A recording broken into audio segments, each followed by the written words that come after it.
మీ car EMI కట్టలేకపోతున్నారా? మీ car EMI మేము కడతాం. ఈ నెంబర్కి కాల్ చేయండి.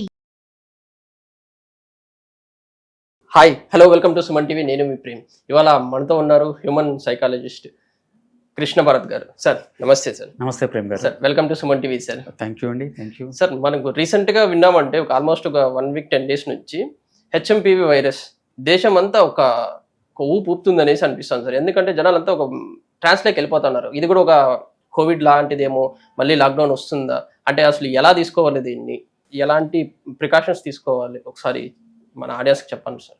అంటే జనరల్గా ఏంటంటే మనం ఆల్రెడీ ఒక అనుభవం ఉంది. అవును సార్. మనకి గతంలో కరోనా రావటము, దాంతో ఎలాంటి ఇబ్బందులు పడ్డాము అనేది మనకి అనుభవం ఉందండి.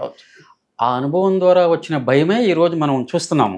జస్ట్ ట్రాన్స్లోకి వెళ్ళిపోతాను. మళ్ళీ ఒక వైరస్ వస్తుందంటే మన మైండ్లో ఏమవుతుందంటే అప్పటి జ్ఞాపకాలు, మనం అప్పుడు ఎంత ఇబ్బంది పడ్డాము, ఎంతమందిని లాస్ అయ్యాము, చాలా కుటుంబాల్లో కొంతమంది చనిపోయారండి.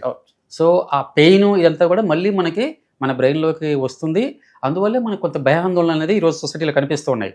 మళ్ళీ ఆ రోజులకు వెళ్ళిపోతామా, అలాగే మళ్ళీ ఎవరిని కలవకుండా ఇంట్లోనే ఉండిపోతామా, ఇలాంటి ఆ పాస్ట్ ఎక్స్పీరియన్సెస్ అండి ఏవైతే మనం గతంలో అనుభవించామో అవన్నీ మళ్ళీ వస్తాయనే ఉద్దేశంతోనే మనం ఈరోజు ఇంత కొంచెము అంటే కొంత భయం ఎక్కువగా కనిపించడం అనేది మనం చూస్తూ ఉన్నామండి.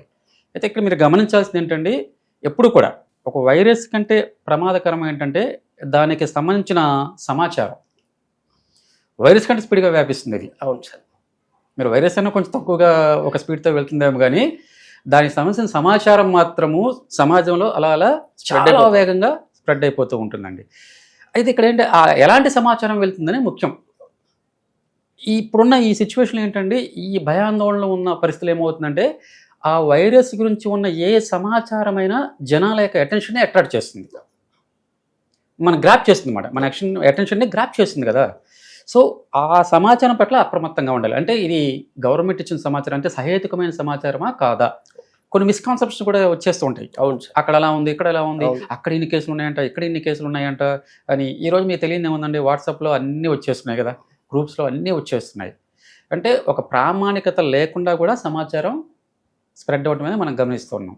అందుకని ఇప్పుడు ఫస్ట్ చేయాల్సిన పని ఏంటంటే, ఇప్పుడు మనము ఎక్కడైతే గవర్నమెంట్ నుంచి ఏది వస్తుందో దాన్ని మాత్రమే విశ్వసించడం. ఓకే. మీకు బులెటిన్ రిలీజ్ చేస్తూ ఉంటారు ఎప్పటికప్పుడు.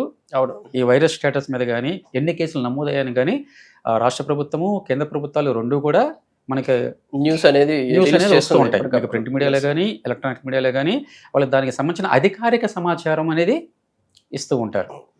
మనం దాన్ని మాత్రమే పరిగణలో తీసుకోవాలండి. మీకు సోషల్ మీడియాలో కావచ్చు, లేదంటే ఫేస్బుక్లో కావచ్చు, లేదా వాట్సాప్లో కావచ్చు, లేదంటే టెలిగ్రామ్లో కావచ్చు, సో మెనీ గ్రూప్స్ ఉంటాయి కదా, వీటిలో స్ప్రెడ్ అయ్యే వాటిని అంత త్వరగా తీసుకోకూడదు. మైండ్కి తీసుకుంటే మరింత మీరు ఆందోళన చెందే అవకాశం ఉంటుంది. ఈ భయం ఎక్కువ కదా, మరింత మనం ఇబ్బంది పడే అవకాశం ఉంటుందండి. సార్, నార్మల్గా ఈ వైరస్ గురించి తీసుకుంటే అసలుకి నిజంగానే భయపడాల్సినంత పెద్దదంటారా? కొన్ని ఇప్పుడు చూస్తున్నాం సార్, ఆల్రెడీ రీసెంట్గా హెల్త్ మినిస్టర్ కూడా రిలీజ్ చేశారు. 2001 మనం ఈ వైరస్ని కనుక్కున్నాము అనేసి చెప్పారు కదా సార్. అప్పుడు ఇంత భయం ఉండిందంటారా, లేకపోతే ఇప్పుడే ఎందుకు ఇంత భయపడుతున్నాం? అంటే వైరస్ వల్ల భయం అంటే అండి, భయం ఉంటుంది. అయితే మీరు ఇక్కడ గమనించాల్సింది అంటే, మనము అది స్ప్రెడ్ కాకుండా జాగ్రత్తలు తీసుకోవాల్సి ఉంటుంది, భయపడటం కాదు. ఎందుకంటే వైరస్ని మీరు ఆపలేరు, నేను ఆపలేరు. దాని వ్యాప్తిని ఇండివిజువల్ లెవెల్లో మనం ఆపలేము. గవర్నమెంట్ తీసుకోవాలి, దాని చర్యలు తీసుకోవాలి. కొన్ని జాగ్రత్తలు మనం ఇండివిజువల్ లెవెల్లో తీసుకోగలం, వాటి మీద మాత్రమే మనం దృష్టి పెట్టాలి. అలాంటప్పుడు అంటే మీరు భయపడటం కంటే కూడా జాగ్రత్తలు తీసుకోవాలండి. ఇప్పటికే గవర్నమెంట్ కొన్ని చెప్తూ ఉన్నారు, కొన్ని జాగ్రత్తలు తీసుకోవాల్సిందని. ఇప్పటికున్న సమాచారం ప్రకారం వైద్య బృందాలు ఏం చెప్తున్నాయంటే అండి, ఓకే ఇదంత ప్రమాదకరం కాదు, ఎక్కువగా పిల్లలకి, వృద్ధులకి వచ్చే అవకాశం ఉంటుంది, మిగతా వారికి అంత వచ్చే అవకాశం లేదనేది చెప్తూ ఉన్నారు. రెండో పాయింట్ ఏంటంటే, వచ్చినా కూడా ఒక 5 to 7 డేస్లో మళ్ళీ తగ్గే అవకాశం ఉందని చెప్తున్నారు. ఇప్పటికైతే ఏం చెప్తున్నారంటే అంత ప్రమాదకరం కాదు అనేది చెప్తున్నారు. అయినప్పటికీ మనం జాగ్రత్తగా ఉండాల్సిన అవసరం ఉంది. ఎందుకంటే మీరు గుర్తెచ్చుకోండి, కరోనా వచ్చిన స్టార్ట్లో కూడా అంతగా ఎవరు జాగ్రత్త పడలేదు, కేర్ చేయలేదు. దానివల్ల ఎలాంటి పరిణామాలు వచ్చాయనేది మనందరం చూసామండి, ఎంత ఇబ్బంది పడ్డామనేది చూసాం. మళ్ళీ అలాంటి పరిస్థితి రాకుండా ఉండాలి అంటే మనం ఇనిషియల్ స్టేజ్ నుంచే జాగ్రత్త పడగలగాలి. ఆ ప్రికాషన్ తీసుకోగలిగితే మనం మన స్థాయిలో మనం స్ప్రెడ్ కాకుండా చేయగలుగుతామండి. షూర్. గవర్నమెంట్ నుంచి అలర్ట్స్ వస్తున్నాయి, డాక్టర్స్ చెప్తున్నారు. జనాలు ఎలా రిసీవ్ చేసుకుంటే మళ్ళీ నెక్స్ట్ కోవిడ్ లాగా లాక్డౌన్ రాకుండా ఉండడానికి ట్రై చేయొచ్చు సార్ అని? అంటే మీరు ఇప్పటికే చూసారండి, సెంట్రల్ గవర్నమెంట్ కావచ్చు, స్టేట్ గవర్నమెంట్ కావచ్చు, కొన్ని ప్రకటనలు చేశారు. అవును. జాగ్రత్తగా ఉండండి, జాగ్రత్తలు పాటించండి, ప్రమాదం ఏమీ లేదు, అయినప్పటికీ జాగ్రత్తలు పాటించండి అని వాళ్ళు చెప్తూ ఉన్నారు. ఇక్కడ ఏమవుతుందంటే అండి, సొసైటీలో ఉండే 100% పీపుల్ జాగ్రత్తగా ఉంటే ఎప్పుడు కూడా ఏ వైరస్ వ్యాప్తి చెందదు. బట్ మనకి ఎప్పుడు కూడా అంటే కొంతమంది ఈ హెచ్చరికలను కూడా పెడచెవిన పెట్టే వాళ్ళు ఉంటారు.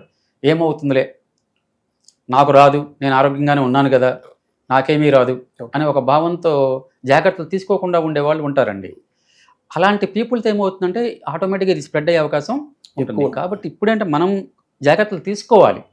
ప్రమాదం లేకపోయినప్పటికీ మీరు ఎప్పటి నుంచే జాగ్రత్తలు తీసుకోగలిగితే అప్పుడేంటి, మీరు గతంలో మీరు కరోనా అప్పుడు ఎంత ఇబ్బంది పడ్డారు, లాక్డౌన్ వచ్చింది, అన్ని రకాలుగా ఇబ్బంది పడ్డాము. ఆ ఇబ్బందులు మళ్ళీ రాకుండా మనం చేసుకోగలిగే అవకాశం ఉంటుందండి. అందుకు ముఖ్యమైన ఏం చేయాలంటే అండి, ఎక్కువగా అంటే గుంపులుగా ఉండే ప్రాంతాలకి అంతగా వెళ్లకుండా ఉండటం బెటర్ వీలైనంత వరకు. ఓకే. కొన్ని సందర్భాలు తప్పదండి, మనకి ఇంకా వైరస్ తీవ్ర స్థాయిలో రాలేదు కాబట్టి మనం కొన్ని వెళ్ళాల్సి ఉంటుంది. మీరు మస్ట్ అండ్ షుడ్గా అటెండ్ అవ్వాల్సిన ఫంక్షన్స్ కావచ్చు, లేదంటే సోషల్ గ్యాదరింగ్ కావచ్చు ఉంటాయి. అలాంటి వాటి తప్ప వీలైనంత వరకు తగ్గిస్తే బెటర్. ఒకవేళ ఇన్ కేసు వెళ్ళాల్సి వచ్చినా కూడా తగిన జాగ్రత్తలు తీసుకోవడం, శానిటైజర్ని యూజ్ చేయటము, మాస్కులు యూజ్ చేయటము, కొంచెం ఆ ఫిజికల్ డిస్టెన్స్ అనేది మెయింటైన్ చేయటము, ఇలా చేయటం వల్ల మనం ఇనిషియల్ స్టేజ్లోనే మనం వైరస్ని స్ప్రెడ్ చేయకుండా ఆపగలిగే అవకాశం ఉంటుందండి. అలాగే ఇక్కడ మీరు వైద్యులు ఏం చెప్తున్నారంటే పిల్లలు, వృద్ధులకి ఎక్కువగా వచ్చే అవకాశం ఉంటుంది అంటున్నారండి. సో వీళ్ళని వీలైనంత వరకు ఈ రద్దీగా ఉండే ప్రదేశాలకు పంపించకుండా ఉండటము. ఇప్పుడు మన పిల్లల్ని స్కూల్కి పంపిస్తున్నాం, స్కూల్ పంపించేప్పుడు కొద్దిగా శానిటైజర్ వాళ్ళకి బ్యాగ్లో ఉంచడము, కొన్ని మాస్కులు ఉంచడము. వాళ్ళకు కూడా ఏంటంటే మీరు కొంచెం జాగ్రత్తగా ఉండండి అని పిల్లలకి చెప్పగలుగుతాం. ఒక ఏజ్ పిల్లలకి మనం చెప్పొచ్చు, వాళ్ళకి అర్థమవుతుంది. అలాగే చిన్న పిల్లలు ఉంటారండి, 2 years పిల్లలు, లేదంటే 1 year పిల్లలు ఉంటారు. వీళ్ళని అంటే వీలైనంత వరకు బయటికి తీసుకురాకుండా ఉండటము, ఇలాంటివి చేయటం వల్ల అంటే వాళ్ళని మనం ఈ వైరస్ బారి నుంచి కొద్దిగా కాపాడే అవకాశం ఉంటుంది. అలాగే ఇంట్లో వృద్ధులు ఉంటారండి, ఏజ్డ్ పీపుల్ ఉంటారు. ఏజ్డ్ పీపుల్లో కొంతమందికి ఈ శ్వాస సంబంధ వ్యాధులు కూడా ఉండే అవకాశం ఉంటుంది. కొంతమంది ఆస్మా ఉంటుంది. అంటే ఏజ్ పెరిగే కొద్దీ మీకు హెల్త్ ప్రాబ్లమ్స్ ఎక్కువగా ఉంటాయి.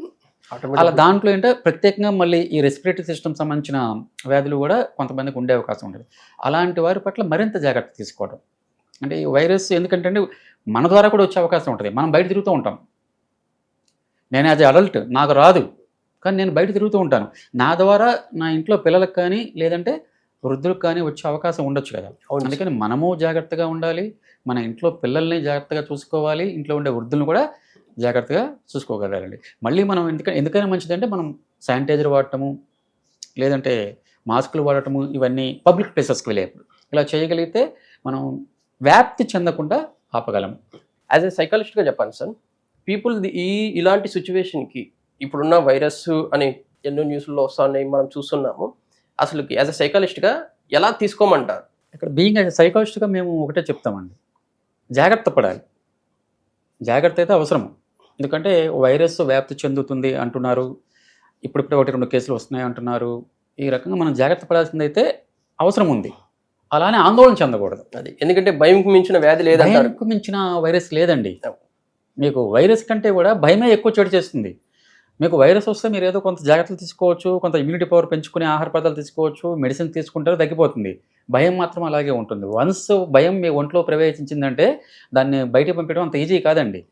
ఇది ఒక పాయింట్ అండి. అంటే భయం పడకుండా జాగ్రత్తలు తీసుకోవాలి, నెంబర్ 1 పాయింట్. నెంబర్ 2 పాయింట్ ఏంటండి, మీరు ఈ వైరస్ సంబంధించిన అవాస్తవాలని ప్రచారం చేయకూడదు.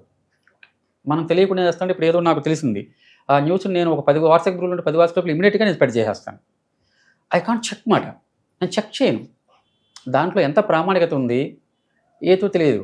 ఫర్ ఎగ్జాంపుల్ ఇప్పుడు ఇక్కడ ఆ వైరస్ వస్తే ఒక 2 బాబులు చనిపోయారని ఇక్కడ వచ్చింది అనుకోండి వాట్సాప్ గ్రూప్లో, నేను నిమిషం కూడా ఆలోచించకుండా దాన్ని స్ప్రెడ్ చేసేస్తాను. దానివల్ల ఏమవుతుందండి, ఇంకొంచెం భయం పెరుగుతుంది, సమాజంలో ఇంకొంచెం భయం పెరుగుతూ ఉంటుంది కదా, జనాల్లో ఇంకొద్ది భయం పెరుగుతూ ఉంటుంది. దానివల్ల ఇంకా ఇబ్బందులు వచ్చే అవకాశం ఉంటుంది. కాబట్టి 2 పనులు మనం చేయాలండి. 1 జాగ్రత్త పడాలి, భయపడకూడదు. 2 వైరస్ సంబంధించిన అవాస్తవాల్ని మనం ప్రచారం చేయకూడదు. అంటే మనం తెలిసిన గ్రూపులు పంపించాలి కూడా చెక్ చేసుకోవాలి. ఆ చెక్ చేసుకొని సరైన సమాచారం మాత్రమే మన ద్వారా వెళ్ళగలిగితే మీరు సమాజానికి మంచి చేయలేకపోవచ్చు, కానీ ముందు మీ కుటుంబ సభ్యులకి, మీ బంధువర్గానికి, మీ పేటలో ఉండే వాళ్ళకి, మీ స్ట్రీట్లో ఉండే వాళ్ళకైతే మీరు మంచి సమాచారం ఇవ్వగలుగుతారు కదండి. ఎస్ ఎవరికి వాళ్ళు అలా ఇవ్వగలిగితే మన ఏరియాలో మన అందరికి ఇచ్చామనుకోండి, ఆటోమేటిక్గా కొద్దిగా రైట్ ఇన్ఫర్మేషన్ పీపుల్కి వెళ్తుంది. అంటే ఒక ఆందోళనకరమైన పరిస్థితులు రాకుండా ఉంటాయి. ఎప్పుడైతే మీరు భయపడతారో మీకు ఆ టెరిఫిక్ సిచ్యువేషన్ వచ్చిందనుకోండి, ఇంకొద్దిగా వైరస్ ఎక్కువ వ్యాప్తి చెందే అవకాశం ఉంటుందండి.